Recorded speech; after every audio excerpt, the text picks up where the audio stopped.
చంద్రబాబు నాయుడు గారి దూకుడికి వైఎస్ జగన్మోహన్ రెడ్డి గారు బేజారవుతున్నారా?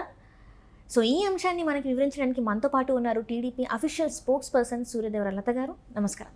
నమస్తే మేడం, ఇప్పుడు చూస్తుంటే చంద్రబాబు నాయుడు గారు జెట్ స్పీడ్లో వెళ్తుంటే వైఎస్ జగన్మోహన్ రెడ్డి గారు బెంబెలెత్తిపోతున్నారని చెప్పేసి మనకు వార్తలు వస్తున్నాయి. నిజంగానే మరి ఇలా జరుగుతుందంటారా? భయపడుతున్నారంటారా? అసలు ఖచ్చితంగా నారా చంద్రబాబు నాయుడు గారి స్పీడ్ని ఎవరూ అందుకోలేరు. ఎందుకంటే ఆయనకి ఉన్న అవగాహనే కానివ్వండి, సో ప్రజల పట్ల ఉన్న అవగాహన, ఎవరెవరికి ఏదే బెనిఫిట్స్ చేస్తే బాగుంటుంది అనేటివి, ఇవన్నీ కూడా ఆయనకున్న ఇది జగన్మోహన్ రెడ్డికి ఎట్లా ఉంటుంది, ఎంతసేపు అప్పు తెచ్చామా, మనం ఏదో కొంచెం పంచామా, కొంచెం మన పాకెట్లో వేసుకున్నామా అనే చందానే ఉంటుంది. కానీ ఎప్పుడు కూడా అంటే మనం ఒక కంపెనీని తీసుకొచ్చో ఒక డెవలప్మెంట్ చేసో మనం దానిలో నుంచి ఇన్కమ్ సృష్టించుదాం అనేది అట్లాంటి ఆలోచన ఎట్లాగో ఉండదు. కాబట్టి జగన్మోహన్ రెడ్డికి ఖచ్చితంగా నారా చంద్రబాబు నాయుడు గారు ఆయన ఇప్పుడు పెట్టిన సూపర్ 6 కానివ్వండి, సూపర్ 6 కాకుండా కూడా మళ్ళీ కొంతమందికి కొన్ని బెనిఫిట్స్ కూడా పెట్టడం కూడా జరిగింది. కాబట్టి ఖచ్చితంగా ఆ టెన్షన్ అయితే జగన్మోహన్ రెడ్డికి ఉంటుంది. ఇప్పుడు ప్రతి ఆడబిడ్డనిది అని ప్రతి 18 సంవత్సరాలు నిండిన ప్రతి మహిళకి కూడా 1500 నెల ఇవ్వటం కానివ్వండి, అది ఎంత ఇప్పుడు అంటే 18 సంవత్సరాలు నిండిందంటే ఒక అమ్మాయి కాలేజీకి వెళ్ళేసి వస్తున్నా కానీ వాళ్ళకి ఎంత ఉపయోగం ఉంటుంది. సో పేరెంట్స్ ఖర్చు, పాకెట్ మనీ ఇలాంటిది అడగకపోయినా కూడా, ఎందుకంటే అంటే దానిలో కూడా ఇప్పుడు వెనకబడిన తరగతులు ఎవరున్నారో వాళ్ళని గుర్తించి అలాంటి పిల్లలని వృద్ధిలోకి తీసుకురావటానికే కానివ్వండి, అలాంటి వాటికి ఆ బెనిఫిట్ అది చక్కగా ఆడపిల్లలకు పనికొస్తుంది. దీనిలో ఎక్కువ భాగం మహిళలకి ఇది అంటే నారా చంద్రబాబు నాయుడు మార్క్ ఏంటనేది మహిళలకు అందరికీ కూడా అర్థమయ్యే విధంగా మహిళలకి ఉన్నతంగా ఆలోచించారనిపిస్తుంది ఈ సూపర్ 6లో మనకు.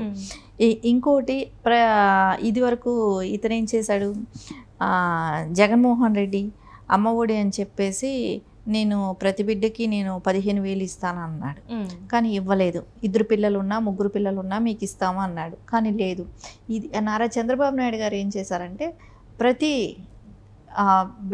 బిడ్డకి కూడా, ప్రతి చదువుకునే ప్రతి బిడ్డకి కూడా 15,000 తల్లికి ఇచ్చేసేటట్టు.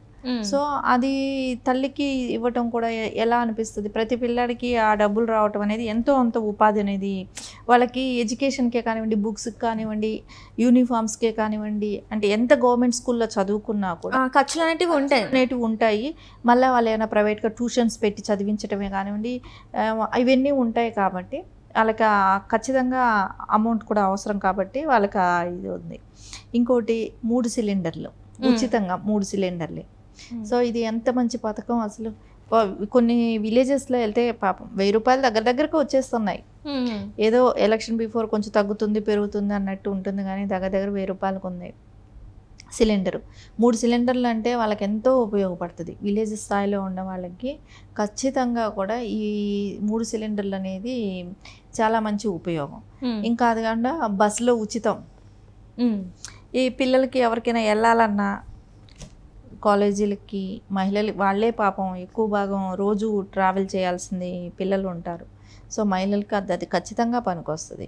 ఇంకొకటి ఏంటంటే డ్వాక్రా వాళ్ళు కూడా టౌన్కి వెళ్ళాల్సి ఉంటుంది, సో బ్యాంకులకి వెళ్ళాల్సి ఉంటుంది. ఇట్లాంటి వాళ్ళకందరికీ కూడా ఉచిత బస్సు అనేది మంచి స్కీమ్ అది. ఇంకా అన్నదాతలకి ఏడాదికి 20,000 రూపాయలు, రైతులకి ఏడాదికి 20,000 అంటే అసలు అది వాళ్ళకు కూడా రైతులు విత్తనాలకే కానివ్వండి, ఎరువులకే కానివ్వండి, ఇలాంటివి ఏదైనా చేసుకోవటానికి ఒక అవకాశం అంటూ కల్పించినట్టు ఉంటుంది. రైతులకి 20,000 ఇవ్వటమే కానివ్వండి. ఇంకా యువగళం నిధి అని యువతకి 3,000 రూపాయలు. సో ఈ సూపర్ 6 అనేది ప్రజల్లోకి బాగా వెళ్ళిపోయింది. ఈ సూపర్ 6 మూలాన చాలామందికి మహిళలకే కానివ్వండి, యువతకే కానివ్వండి, రైతుకే కానివ్వండి చక్కగా భరోసా కల్పిస్తున్నారు.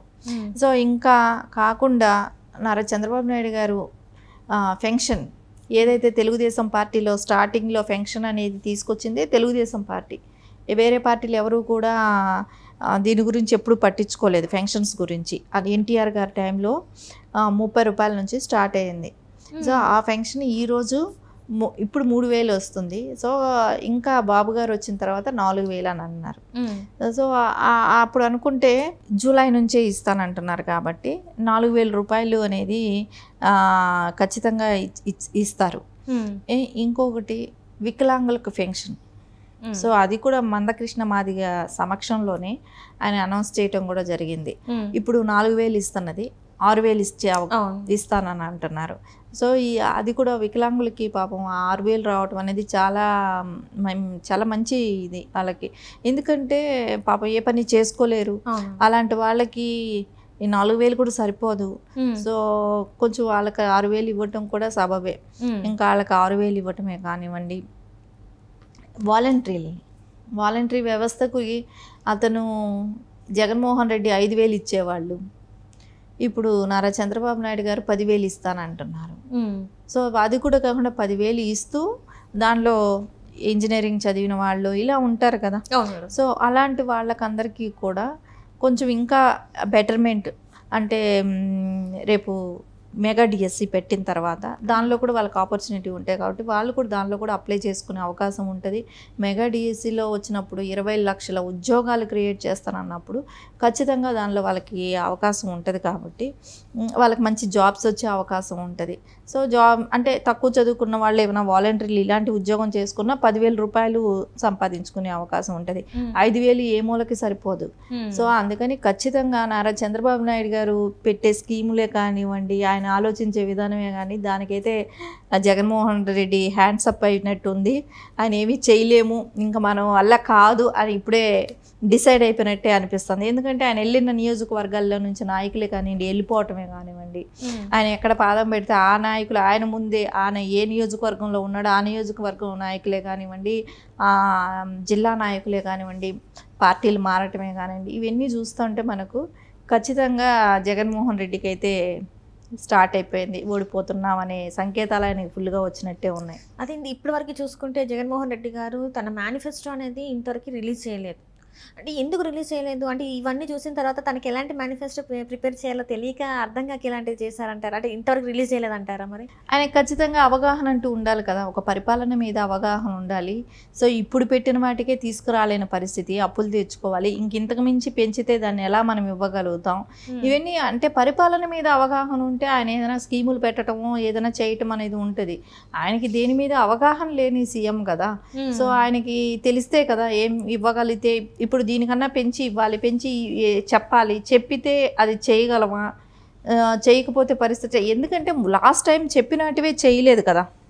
అప్పుడేమన్నాడు, ప్రతి బిడ్డకి నేను ఇస్తాను 15,000 అన్నాడు, చేయలేదు. ఒక బిడ్డకి అన్నాడు, తల్లికే ఇస్తాను అన్నాడు, అంతే అయిపోయింది.